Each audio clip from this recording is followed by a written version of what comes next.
"This boy is weak," he muttered. "He does not deserve the gods' favor." A dark voice spoke from the darkness. "But you can change that," the voice whispered.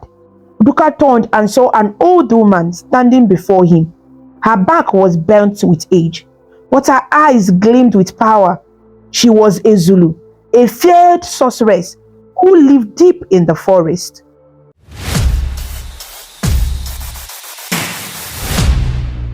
The Uhu Kingdom was once a land of joy. The people sang as they worked in their farms. Children played in the fields, and traders filled the marketplace with laughter and cheerful voices. The rivers flowed with clear sparkling water, and the trees bore sweet fruits. Every festival, the king's drummers played loud, and the people danced until the moon was high in the sky. But now, Uhu Kingdom was no longer the same.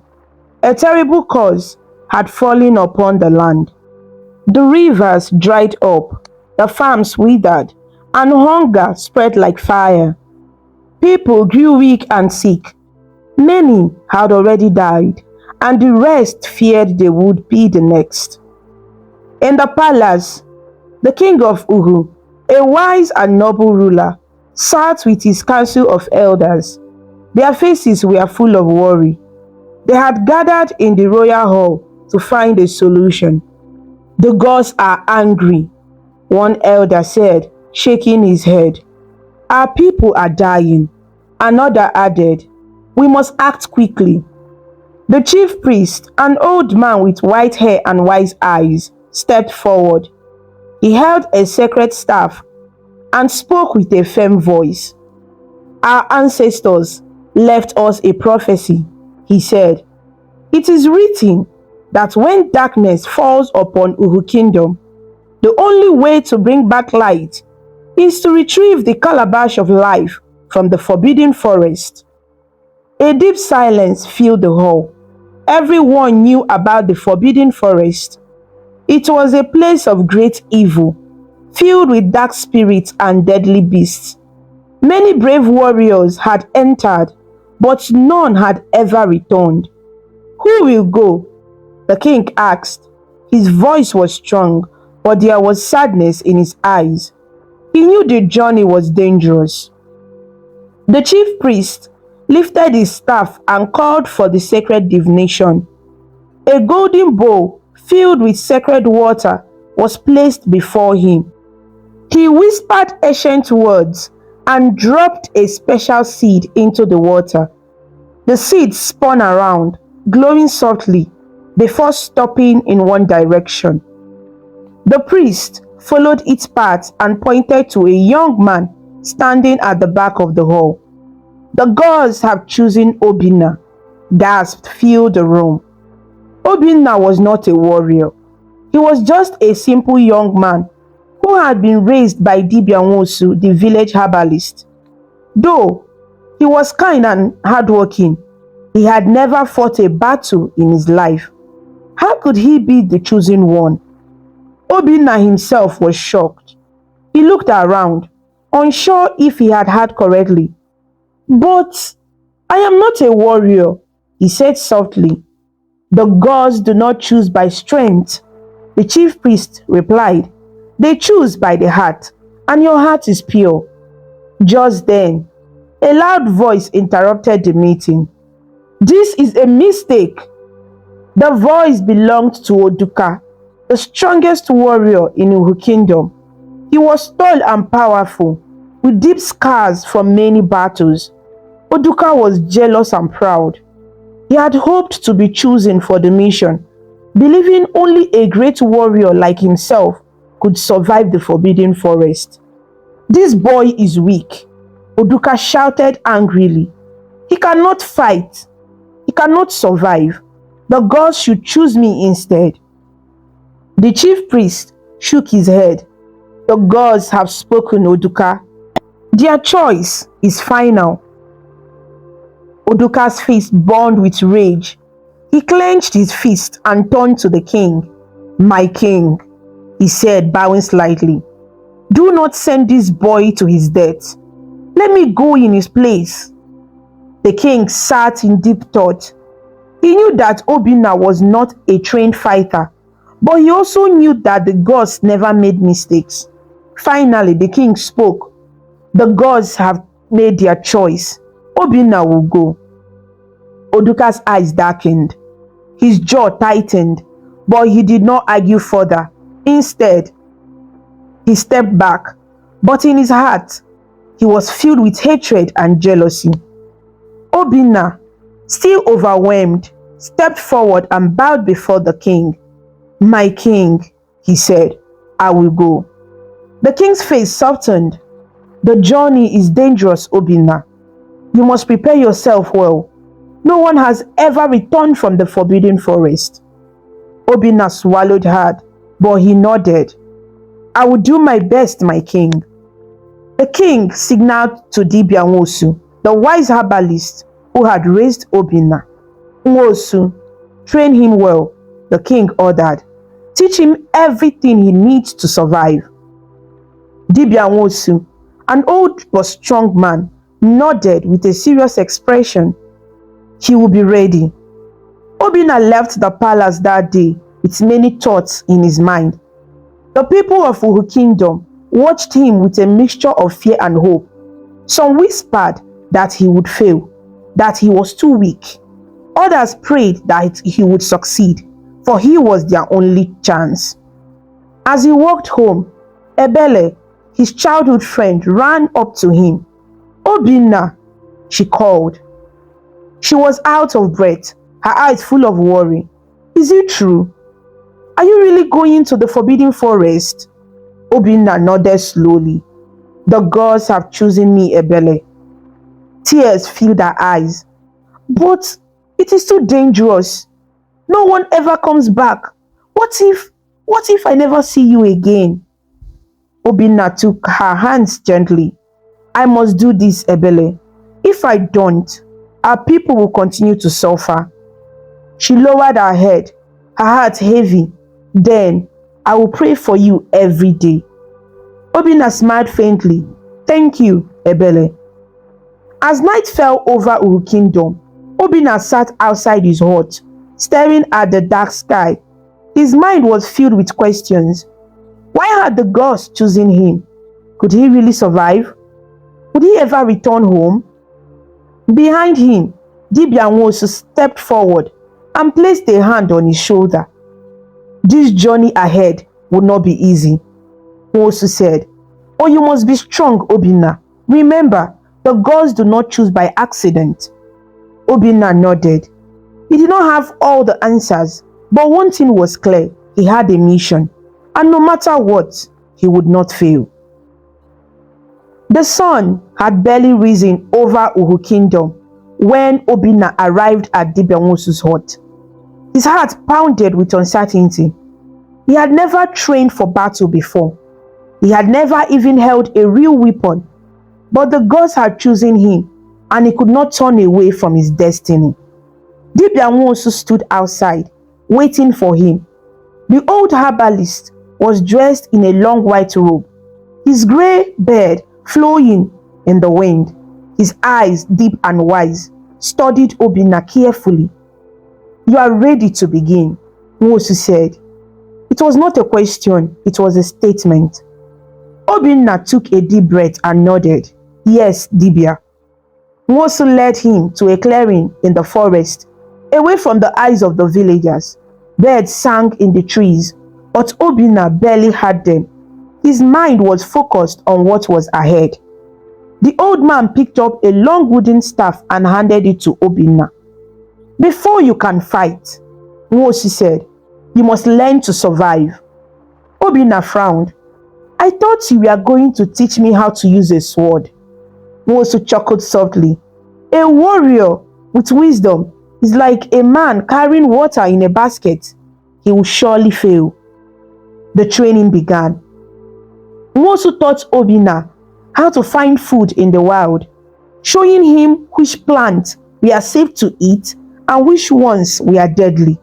He taught him how to listen to the wind, how to track animals, and how to hide himself from danger. Then came combat training. Nwosu made him run through the forest, his legs burning as he jumped over falling trees and climbed rocks. He learned to fight with a staff, blocking and attacking as the old man struck him with surprising strength. "Speed is your weapon," Nwosu said. "A man can be strong, but if he is slow, he will fail." Days turned into weeks. Obina trained from morning until night, his body aching from exhaustion. But he did not stop. He could not stop. Meanwhile, in the village, Ebele could not hide her worry. She watched from a distance as Obina trained, her heart heavy with fear. One evening, as the sky turned orange with the setting sun, she found him sitting alone, his arms bruised from practice. "Obim," she called softly. He turned to see her, and for the first time in weeks, he smiled. "You have been avoiding me," Ebele said, sitting beside him. "I have been training," Obina replied. Ebele sighed. "Do you really have to go?" Obina looked at her, his face serious. "I must, Ebele. If I don't, the people will suffer." She lowered her head. "But what if you don't come back?" Obina reached out and gently held her hand. "Then at least I would have tried." Tears welled in her eyes, but she did not let them fall. "I will wait for you," she whispered. Far away from the village, Oduka sat in the shadows of an old shrine. His eyes burned with jealousy and anger. He could not accept that Obina had been chosen instead of him. "This boy is weak," he muttered. "He does not deserve the god's favor." A dark voice spoke from the darkness. "But you can change that," the voice whispered. Oduka turned and saw an old woman standing before him. Her back was bent with age, but her eyes gleamed with power. She was a Zulu, a feared sorceress who lived deep in the forest. "What do you want?" Oduka asked, narrowing his eyes. The sorceress grinned. "The same thing you want, warrior, to see Obina fail." Oduka frowned. "And how will you help me?" Zulu raised her hand, and a dark mist swelled around her fingers. "I can place a curse upon him," she said. "He will grow weak. He will stumble. He will fail." Oduka hesitated for a moment. Then his jealousy took over. "Do it." Zulu smiled wickedly. "It is done." Oduka smiled. "Now, let us see if the chosen one can survive." The night before Obina's departure, he sat in Nwosu's hut, his mind restless. "You have done well," Nwosu said, setting a small wooden box in front of him. Obina opened it and saw a small charm shaped like a tiny golden feather. "This is a sacred charm," Nwosu explained. "It carries the blessings of our ancestors. Keep it close, but use it wisely. It can only be used once." Obina picked up the charm carefully. "What does it do?" Nwosu's expression turned serious. "When you are in great danger, hold it tightly and call upon the spirits. But remember, once used, its powers is gone forever." Obina nodded and tied the charm around his neck. "You must leave at dawn," Nwosu said. "Rest now. Tomorrow your journey begins." Obina lay down, but sleep did not come. His heart pounded with a mix of fear and determination. As the first light of dawn spread across Uru Kingdom, Obina stood at the entrance of the forbidden forest. The towering trees cast long shadows, their twisted branches stretching like the arms of unseen creatures. A chilling wind whispered through the leaves, carrying with it an eerie silence. He took a deep breath. His heart pounded, but he did not turn back. The people of Uru were counting on him. Clutching the sacred charm around his neck, he stepped forward. The moment he crossed into the forbidden forest, everything changed. The warm sunlight of the village disappeared behind him, swallowed by the thick canopy above. Darkness filled the air, and a strange mist curled around his feet. Then he heard it. Whispers. They came from every direction, soft and unsettling, like unseen voices murmuring secrets he could not understand. He froze, his hands tightening around the wooden staff Musu had given him. His breath quickened. Were the whispers real? Or was his mind playing tricks on him? He turned sharply, nothing. The trees stood silent, their gnawed roots twisting like frozen serpents. He took another step forward. The whispers grew louder. Turn back! You do not belong here! You will not survive! Obina shook his head. I will not be afraid, he whispered to himself. He focused on his training, steadying his heartbeat. Fear is a warrior's greatest enemy, Musu had told him. He would not let it consume him. Pushing forward, he walked deeper into the forest. But with every step, the whispers followed. Something was watching him. As Obina moved through the thick undergrowth, a sudden chill ran down his spine. The trees shifted, their shapes distorting in the dim light. Then they appeared. Dark fingers, tall and faceless, stepped out from behind the trees. Their bodies were made of shifting shadows. Their glowing white eyes locked onto him. The shadow beast. They surrounded him silently, their presence heavy in the air. No mouths, no words, only their piercing stares. Obina's fingers tightened around his staff. He remembered Musu's teachings. Enemies will test your fear before they test your strength. He stood his ground. One of the shadow beasts moved first. It lunged at him, its clawed hands swiping through the air. Obina jumped back, barely avoiding the attack. He swung his staff hard, but it passed through the creature's shadowy form like air. His heart sank. How do you fight something that is not solid? The other beasts closed in, moving in unnatural jerky motions. Then Obina remembered something. The spirits of the forest fear light, Musu had told him. Obina dropped his staff and quickly reached into his satchel. He pulled out a small gourd filled with sacred powder.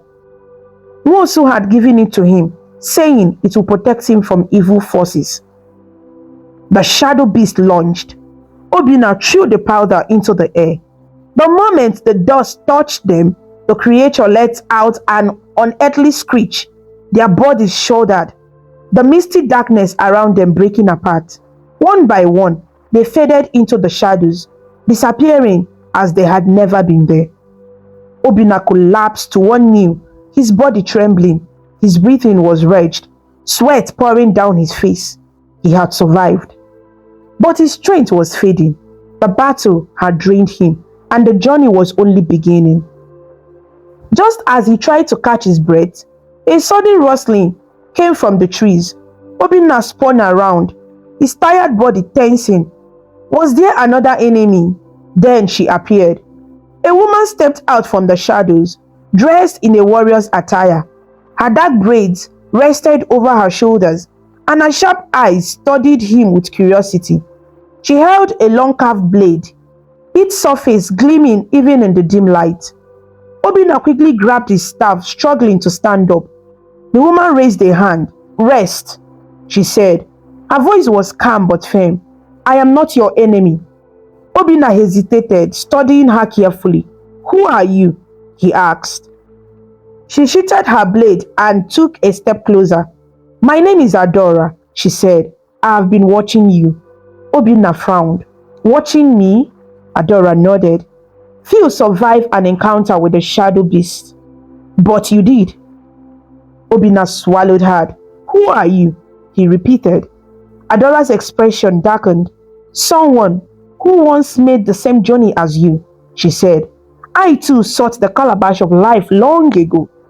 Obina's eyes widened. Then you know where it is? Adora looked past him into the deeper part of the forest. Her voice lowered. Yes, she said, but the dangers ahead are greater than anything you have faced. She turned back to him. If you want to survive, you must listen to me. Obina hesitated, then nodded. He had no choice. If Adora knew the path, then he needed her help. The journey was not far from over, but now he was no longer alone. Obina sat by the crackling fire, his body still weak from the battle with the shadow's beast. Across from him, Adora sharpened her blade with slow, steady strokes. Her eyes flickered with the reflection of the flames. Obina, she said at last, your journey is far from over. He straightened, sensing the seriousness in her voice. You seek the calabash of life, but before you can reach it, you must prove yourself. Adora continued. The spirits of the forbidden forest will not allow just anyone to take it. Only the chosen one may pass through the 3 trials of the guardian. Obina frowned. What are these trials? Adora sat down her blade and met his gaze. The first is the trial of strength. The second is the trial of wisdom. The third is the trial of the heart. If you fail even one, the path to the temple of the calabash will remain hidden forever. Obina swallowed hard. He had come too far to turn back. I am ready, he said. Adora studied him for a long moment before nodding. Then, let us begin. They walked deep into the forest until they reached a clearing. A circle of ancient stones surrounded the space, glowing faintly under the moonlight. Adora stopped at the edge. This is where your first trial begins. A sudden rumbling shook the ground. The air thickened, heavy with unseen energy. Then, from the earth, a massive figure began to rise. Obina staggered back as the spirit warrior took form. The creature was twice the size of any man. Its body covered in stone armor. It had no eyes, no mouth, only a glowing symbol on its chest that pulsed like a heartbeat. Without warning, the spirit warrior charged. Obina barely dodged the first mighty blow. The ground cracked where the creature's fist landed. Obina swung his staff, striking its side, but his attack bounced off harmlessly. You cannot defeat it with brute force, Adora called from the edge of the clearing. Obina gritted his teeth. How could he fight something that did not feel pain? The spirit warrior lunged again, its massive fist swinging through the air. This time, Obina didn't run. He remembered Wusu's teaching. Use your enemy's power against them. At the last moment, Obina ducked and rolled to the side. The spirit warrior's feet crashed into a giant boulder behind him. The rock shattered, sending debris flying. Obina's eyes lit up. He taunted the creature, making it strike wildly. Each time, he dodged at the last second, forcing it to smash into trees and stones. Slowly, its movement became sluggish, cracks forming in its once invisible armor. With one final dodge, the spirit warrior slammed its fist into the ground with such force that its own weight crushed its weakened body. The glowing symbol on its chest flickered, then faded away. The creature crumbled into dust, and the clearing fell silent. Obina collapsed to his knees, breathing heavily. You passed the first trial, Adora said, stepping forward. But the next one would test more than just your body. Adora led him to a small cave, its entrance covered in strange carvings. Inside, it was pitch black, except for a single golden lantern floating in the center. This trial will test your mind, Adora said. Inside, you face an illusion, solve the riddle, or be trapped forever. Obina nodded and stepped inside. The moment he entered, the world shifted. The cave disappeared, and he found himself standing in a vast empty desert. The sun burned above him, and the ground was hot beneath his feet. A deep echoing voice spoke. I have no mouth, yet I speak. I can open any door, yet I have no hands. I can be shared but never taken away. What am I? Obina furrowed his brow. He knew this was the riddle, but what was the answer? He looked around. There was nothing, only sand and sky. No mouth, yet it speaks. No hands, yet it opens doors. Obina closed his eyes and thought. Then it hit him. A word. He whispered. The answer is a word. The moment he spoke, the desert vanished, and he was back in the cave. The golden lantern flickered, then vanished. He had passed. Adora nodded in approval. You are wiser than you seem, Obina. Obina exhaled in relief, but the hardest trial was yet to come. They continued deeper into the forest until they reached an ancient bridge suspended over a deep canyon. The wooden planks were old, some missing entirely. This is the final trial, Adora said. Here, you must prove the strength of your heart. Obina took a step forward but stopped suddenly. A small child lay on the bridge crying in pain. His legs were trapped beneath a heavy wooden beam. Obina rushed forward. Are you hurt? The child sobbed. Please help me. Obina bent down to lift the beam, but then a loud creaking sound filled the air. The bridge was breaking apart. Adora's voice rang out. If you do not cross now, you will fall. Obina froze. If he stopped to help the child, he might not make it across in time. But if he left the child behind, he would surely die. His heart pounded. Then, without hesitation, he grabbed the beam with all his strength and lifted it. The child was freed. Go! Obina shouted, pushing him forward. The child ran across the bridge just as the planks beneath them collapsed. Obina leaped, grabbing onto the last wooden beam, pulling himself up just in time. Breathing heavily, he turned. The child was gone. Adora smiled. You have passed the final trial. Obina's eyes widened. The child was an illusion. She nodded. It was a test, and you choose to save another over yourself. At that moment, the ground trembled. From the mist, a hidden path appeared, leading towards a grand temple in the distance, the temple of the calabash. Obina stared in shock. You have proven yourself worthy, Adora said. Now, the real battle begins. Obina tightened his grip on his staff. He had made it this far. He would not fail now. The sun had set over Uhu Kingdom, casting long shadows across the palace. The villagers whispered among themselves, their eyes filled with worry. It had been days since Obina left for the Forbidden Forest, and no one knew if he was still alive. Inside the royal hall, the king sat on his wooden throne, listening to the chief priest and the elders discuss the fate of the kingdom. If Obina fails, we will all perish, one elder said. The chief priest shook his head. The gods have chosen him. We must trust their decision. But in the corner of the room, a man stood with anger burning in his heart, Oduka. His fist clenched at his sides, his jaw tight with rage. He had trained his whole life to be the strongest warrior, yet the gods had chosen a mere herbalist's son for his great task. It was unfair, it was a mistake, and he was going to fix it. That night, as the village slept, Oduka slipped away into the darkness. Deep within the forbidden forest, hidden behind thick trees and swirling mist, there was a place no human dared to enter. A place where the air smelled of rot and the trees twisted in unnatural shapes. This was the shrine of Ezumezu. Oduka stood before it, his heart pounding. He had heard stories of Ezumezu, the dark spirit of the forest, a being of great power and endless hunger. Many who sought his help never returned. But Oduka did not care. He knelt on the ground and placed his sword before him.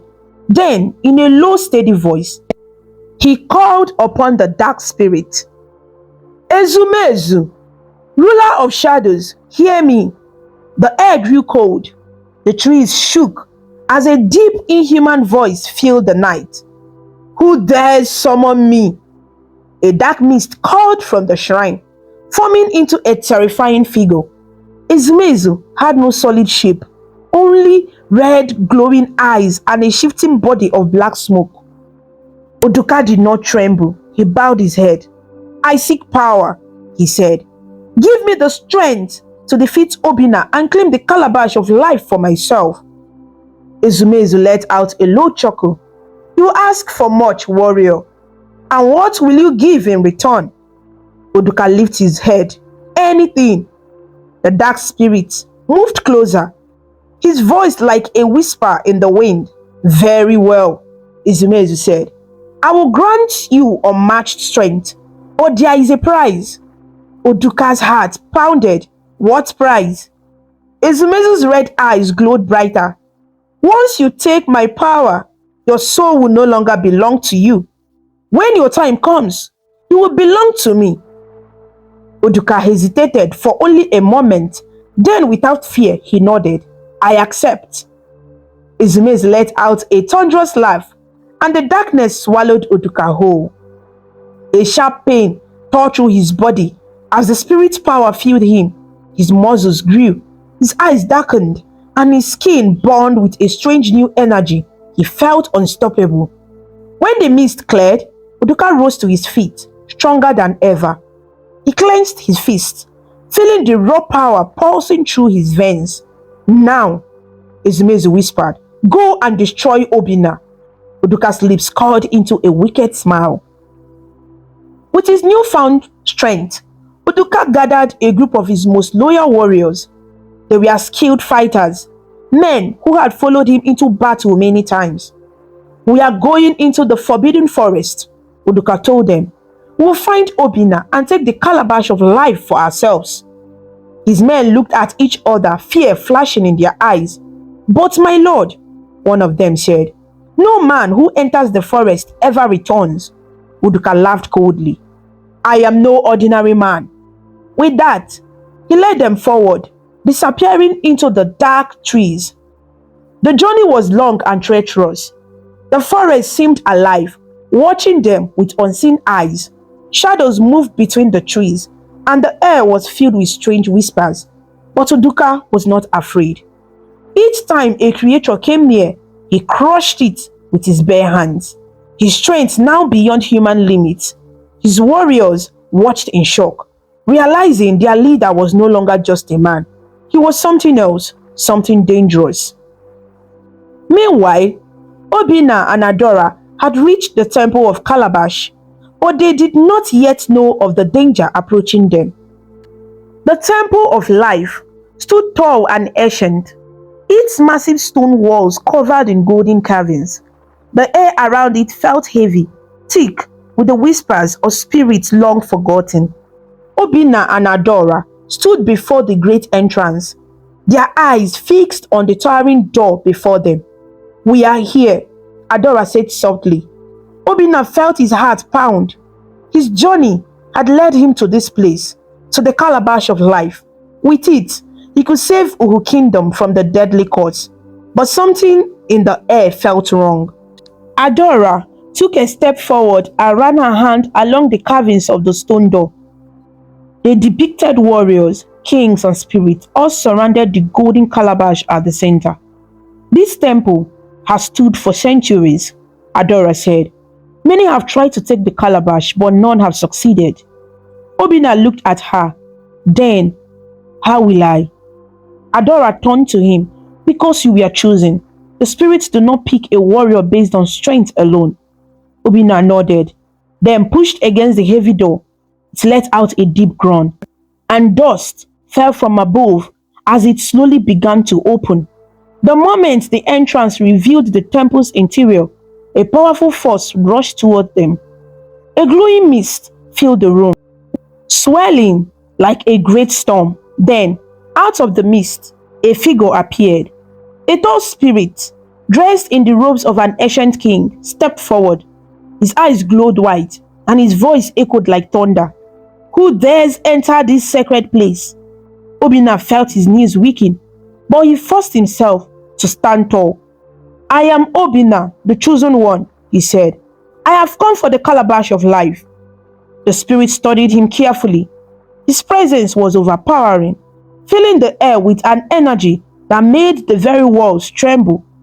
After a long silence, the spirit spoke.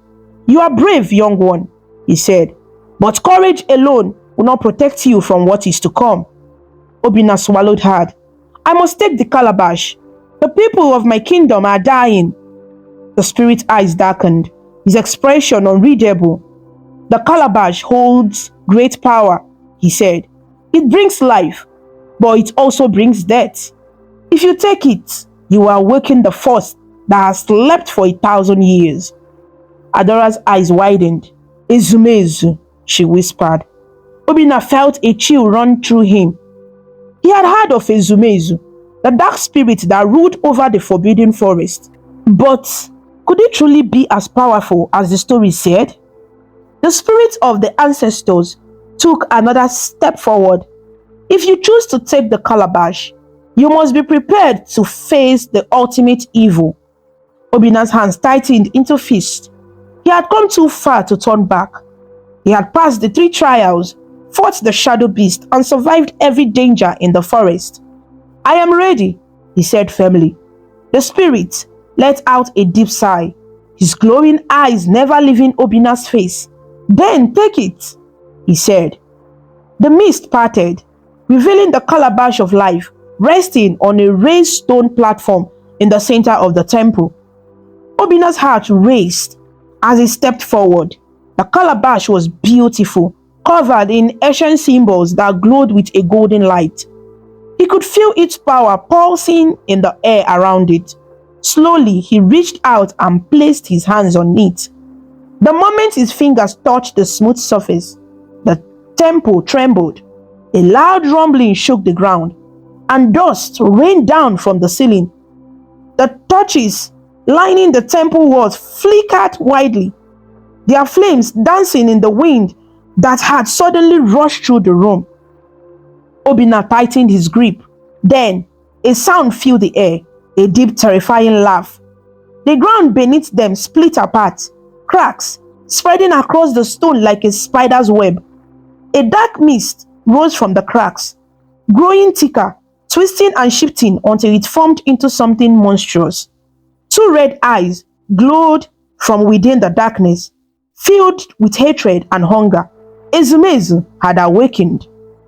Adora grabbed Obina's arm and pulled him back just as a massive clawed hand burst from the mist, slamming into the stone floor where he had just stood. "You have made a grave mistake, boy," Ezumezu's voice boomed, echoing through the temple. Obina felt his blood turn cold. The final battle had begun. The air inside the Temple of Life grew thick with darkness. The red eyes of Ezumezu burned like fire, piercing through the swelling black mist. His voice trembled like thunder, shaking the walls of the ancient temple. "How dare you awaken me?" Ezumezu growled. "Foolish child, do you know what you have done?" Obina clutched the calabash of life, his heart pounding like a drum. The spirit's presence filled the room with pure evil, a force so strong that the air itself felt heavy. Behind him, Adora drew her sword, her stance firm. "We have to leave this place," she whispered. "Now!" But before they could move, another figure stepped into the temple, Oduka. His presence was like a shadow in the firelight. His once human eyes now glowed with the same unnatural red light as Ezumezu's. His body, larger and stronger than before, carried the dark power of the forest. He smiled wickedly. "You were never meant to succeed, Obina," he said. "The gods made a mistake when they chose you." Obina's fingers tightened around the calabash. "You made a deal with him," he realized. "You sold your soul to Ezumezu." Oduka laughed coldly. "I did what I had to do. Unlike you, I do not rely on luck. I take power when I see it." Ezumezu's laughter rumbled through the temple. "And now, my warrior, it is time to finish what we started."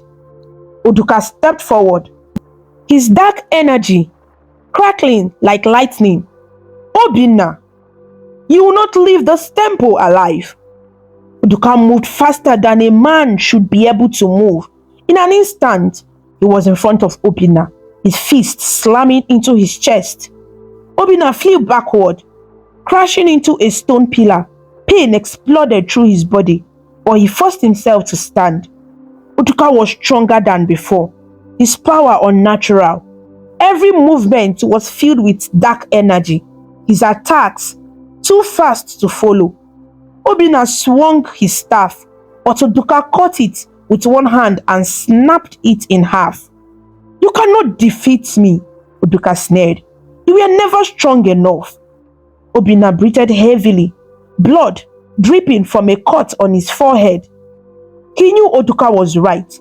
Physically, he could not match him, but strength was not his only weapon.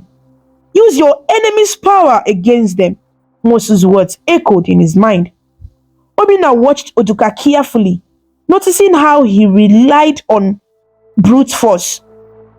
He fought like someone who thought he was invisible. This was his weakness. The next time Oduka charged, Obina dodged at the last second, making him crash into a stone wall.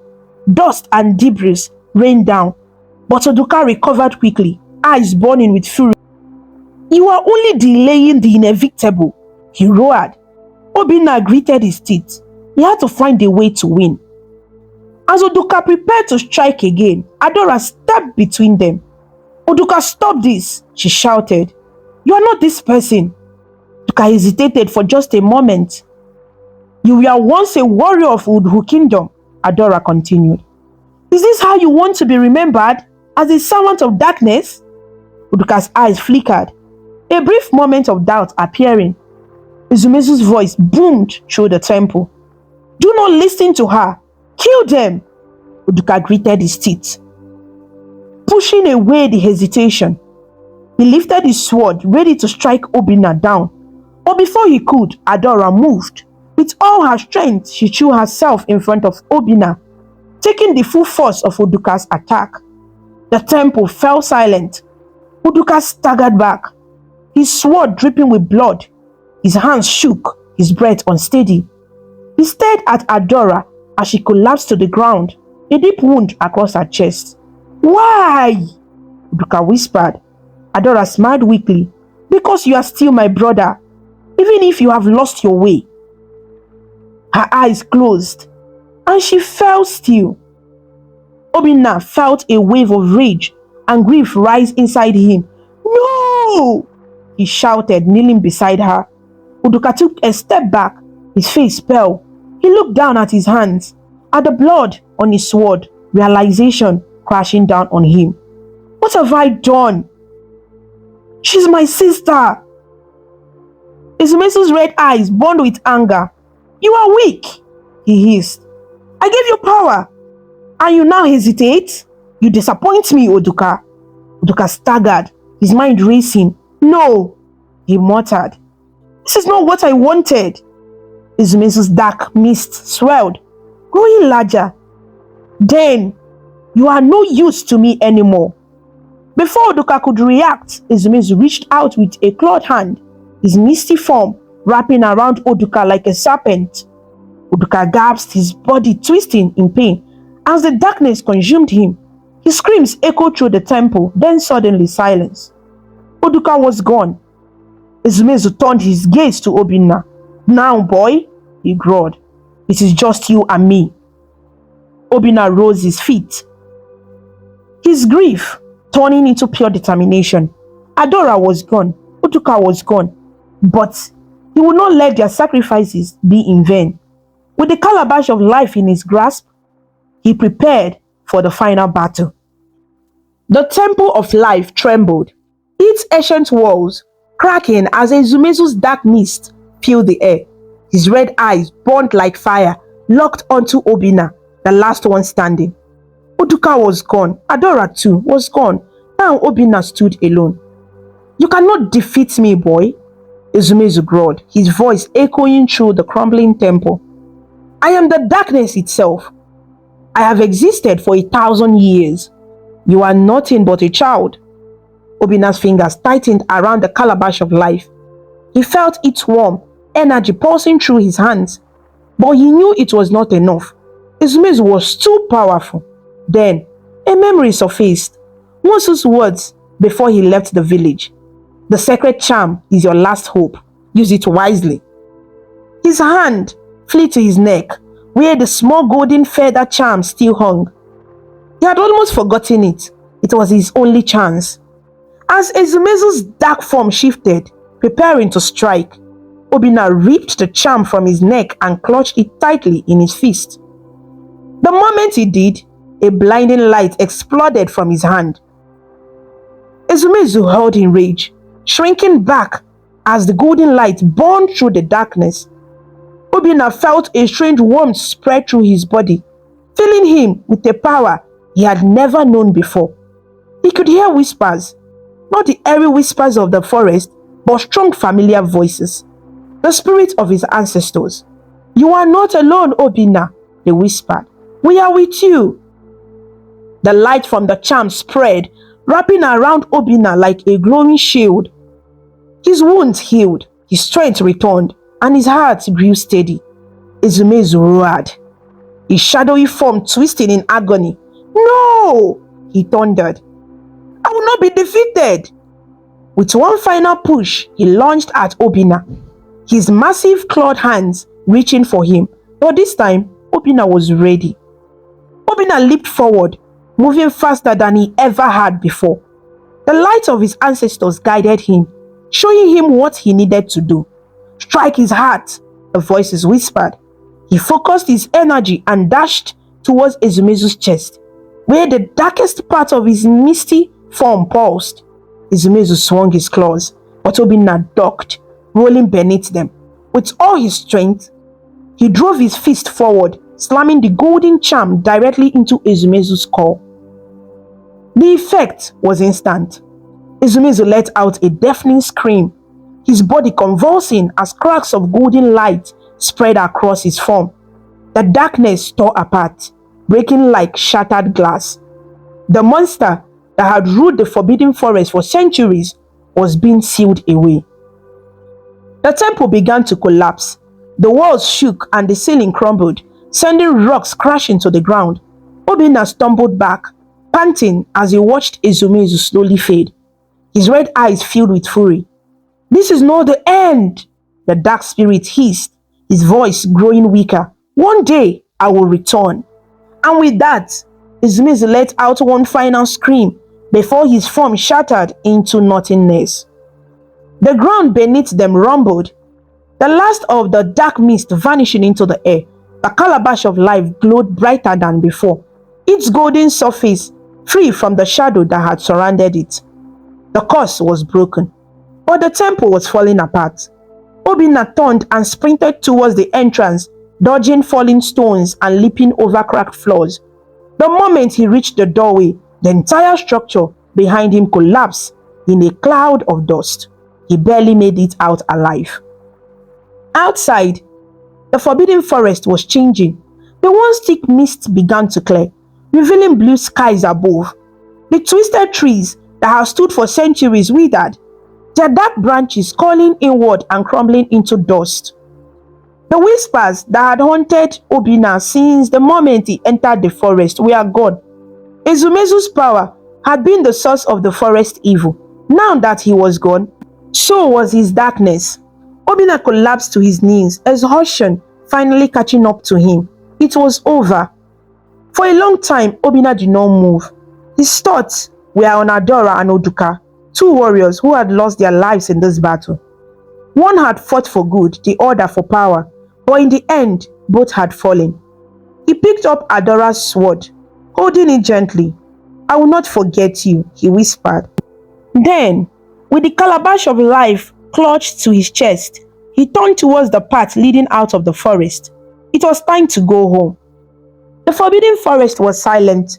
No more whispers, no more dark spirits lurking in the shadows. The trees, once thick and twisted, had withered away, turning into lifeless stumps. The heavy mist that had swallowed the land for centuries had disappeared, and in the middle of it all, Obina stood battered and weary, the calabash of life clutched tightly to his chest.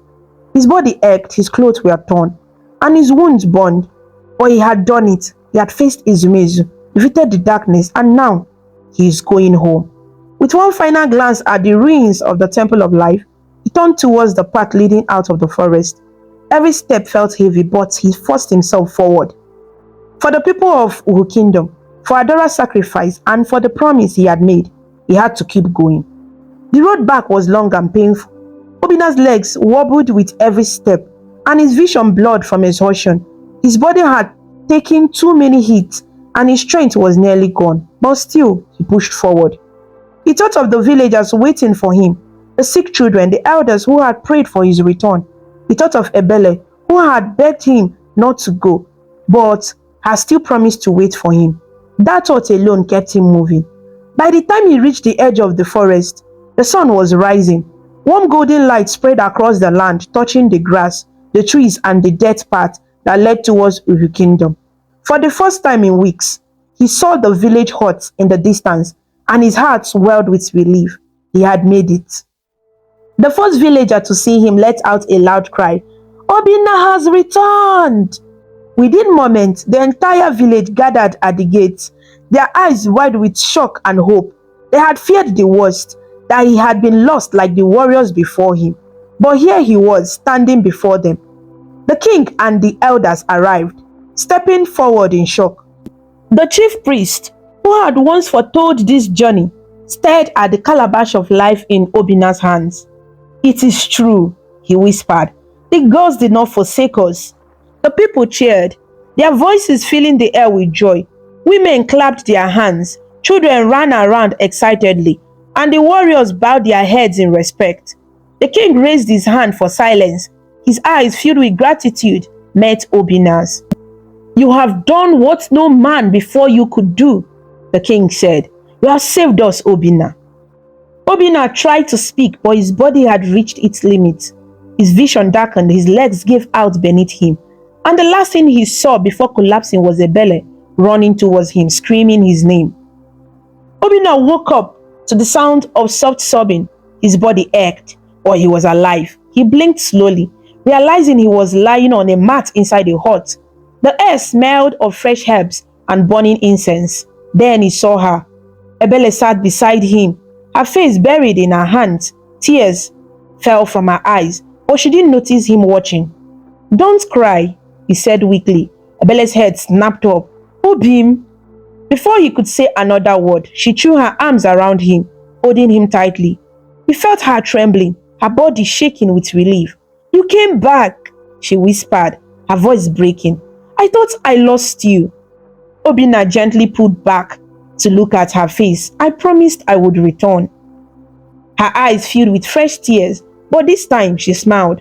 Then her expression darkened. "Adora, she's gone, isn't she?" Obina felt a sharp ache in his chest. He nodded slowly. "She gave her life to protect me." Ebele wiped her tears and whispered, "She was a true warrior." Obina reached for her hand. "She didn't die for nothing. We will make sure her sacrifice was not in vain."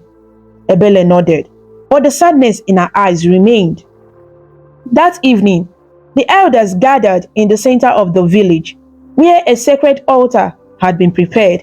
Torches burned brightly, lighting up the sky as the chief priest stepped forward. The entire village watched in silence.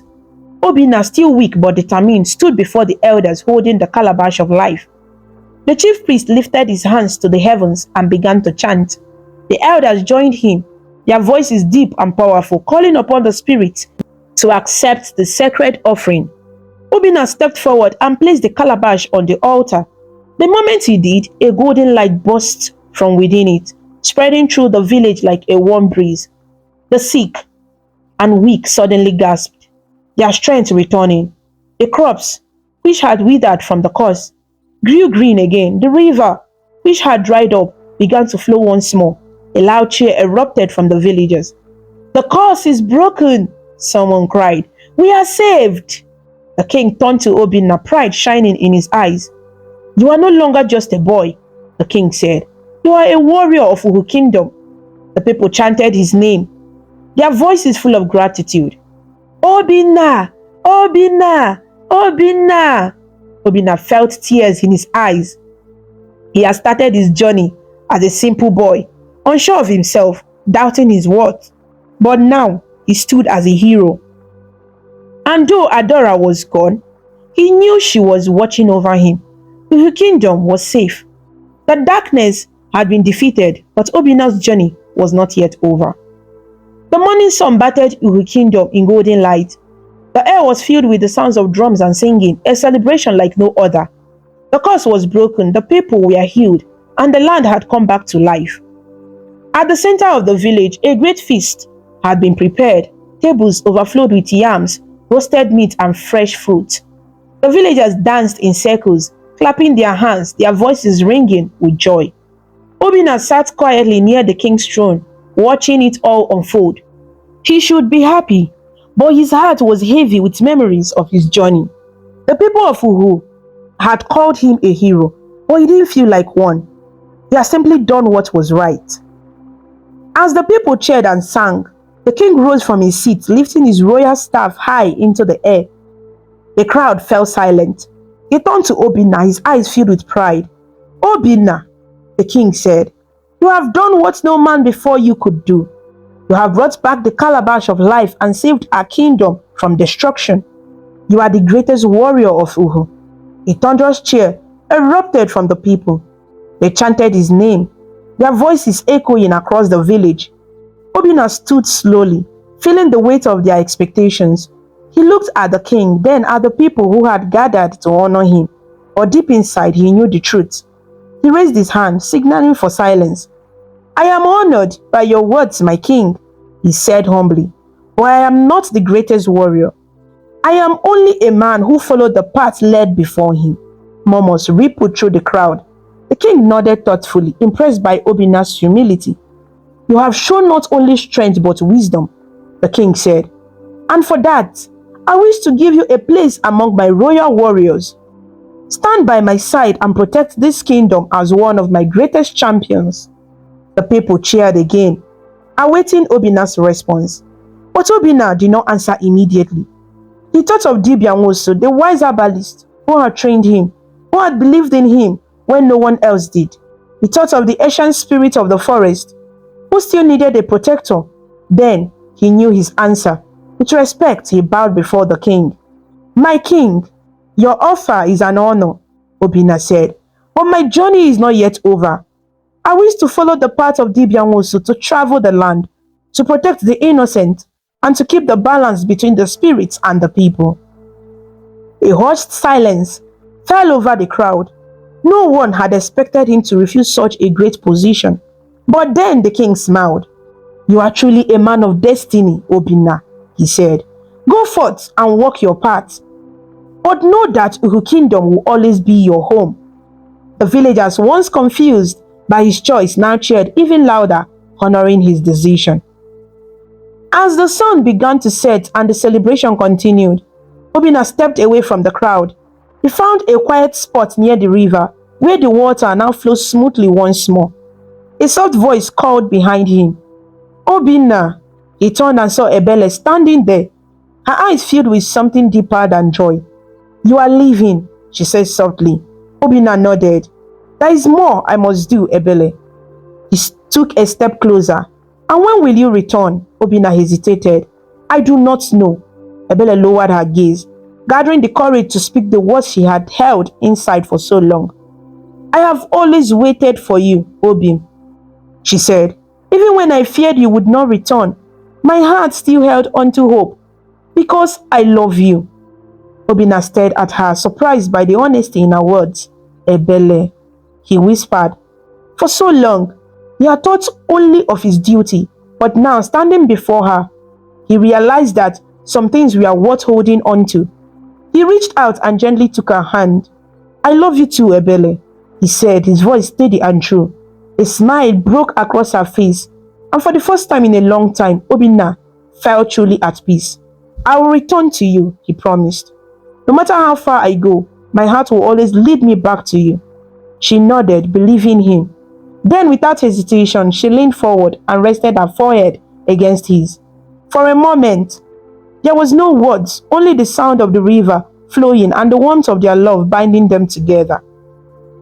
The night grew darker, but the fire of celebration still burned bright in the village. Laughter, music, and the sound of dancing fill the air. Obina stood at the edge of the village, looking out towards the horizon. He had fought against the greatest darkness, faced unimaginable trials, and lost those he cared about. But he had also gained something greater, the knowledge that he was more than just a warrior. He was a protector, a guardian, and a man with a purpose.